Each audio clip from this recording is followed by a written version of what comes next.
पाउने त हामीले 2028 सालको नियम कानुन अनुसार आजसम्म नेपालमा पठन पाठन भइराखेको छ। 28 सालको नियम कानुन अनुसार हामीले पठन पाठन गर्दा हामीले सिपमूलक शिक्षा पाउँछौँ त। समय अनुसार हामीले कानुन परिवर्तन गर्नु पर्दैन थियो। संविधान बनिसकेपछि सबै कानुनहरू संविधानमा टेकेर सबै कानुनहरू विधेयकहरू संशोधन हुनु पर्दैन थियो।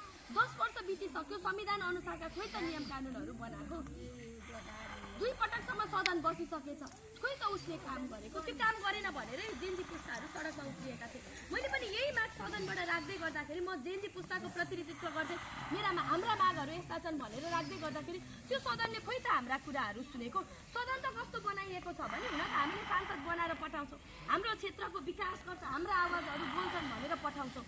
अनि त्यो सांसद गइसकेपछि त्यो सदनमा स्टुडेन्ट जसरी बस्ने हो। टिचरले जे अब त्यस्तो त भन्न खोजेको होइन, मलाई पढाउँदा त्यसरी नै पढाइन्थ्यो है। अहिले अलि राम्रोसँग पढाइन्छ, हामी सबैलाई थाहा छ। टिचरले जे भन्यो त्यो सही, मैले त बोल्नै भएन। हेर्नु कहाँ टिचरलाई क्वेसन सोध्नु, उल्टै मलाई क्वेसन सोध्नुहुन्छ भने चुप्प लागेर बस्थेँ। मैले त्यसरी पढेको है, अहिले राम्ररी पढाइन्छ मलाई थाहा छ। मलाई पढाउने सबै टिचरहरूलाई म जहिले नमन पनि गर्छु।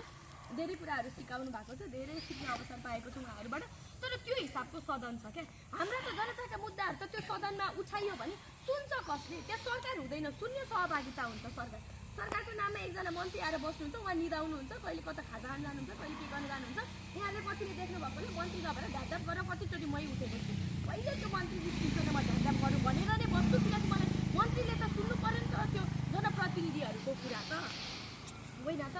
त्यो हिसाबले लथालिङ्ग पाराले नै देश चलेको छ। धेरै काम गर्नुपर्ने छ। सदनमा बोलेका कुरा त मन्त्री भए पो सुन्नु, कबले सुन्नु। रेकर्डमा चाहिँ राखिन्छ, सङ्घीय संसद सचिवालयले रेकर्डमा राख्छ। त्यो रेकर्ड अहिले पनि वेबसाइटमा खोलेर हेऱ्यो भने देखिन्छ। त्यो बाहेक अरू केही पनि गरेको छैन। सरकारलाई जे इच्छा लाग्यो त्यही गर्ने हो। सरकार बनाउनको लागि मात्रै त्यो सदन बसेको जस्तो लाग्छ। तर त्यसको प्रभावकारिता मैले चाहिँ पाइनँ, 3 वर्षमा मैले पाइनँ। त्यो हिसाबले देश चलेको छ।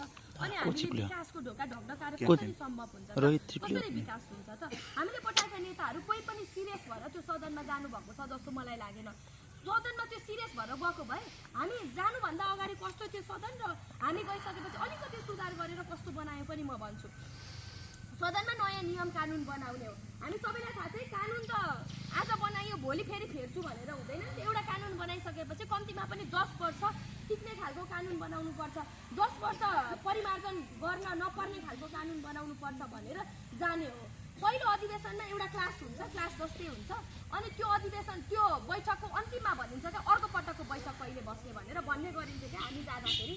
अनि अर्को पटकको बैठक अबको 3 दिनपछि 11 बजीदेखि बसिन्छ भनिन्छ। अनि त्यो 11 बजेको बैठकमा कुन कुन कानुनमा छलफल हुन्छ भनेर कसैलाई जानकारी दिइँदैन थियो। हामी जानुभन्दा अगाडि हामी गइसकेपछि हामीले क्यालेन्डर चाहियो, क्यालेन्डर चाहियो, क्यालेन्डर चाहियो भनेकै यही हो। एटलिस्ट 1 हप्तामा हामीले कुन कुन कानुन बनाउनको लागि काम गर्नुपर्छ, कुन कुन कानुनमा अध्ययन गर्नुपर्छ, कुन कुन कानुनमा पढिसकेपछि त सदनमा गएर बोल्ने होला नि। नत्र त के हो, विद्युतीय व्यापार र विद्युत व्यापारको फरकै थाहा नपाउने जस्तो नेताहरूले त पढ्नु हुन्न रहेछ पहिला। हामी गइसकेपछि एटलिस्ट क्यालेन्डर चाहिँ बनाइदिनु होला, 1 हप्ताको क्यालेन्डर हामीलाई दिइदिनु होला। अन्त क्यालेन्डर हेरेर कुन कानुनको लागि हामीले काम गर्छौँ भनेर हामी पढ्नु त पर्यो नि त।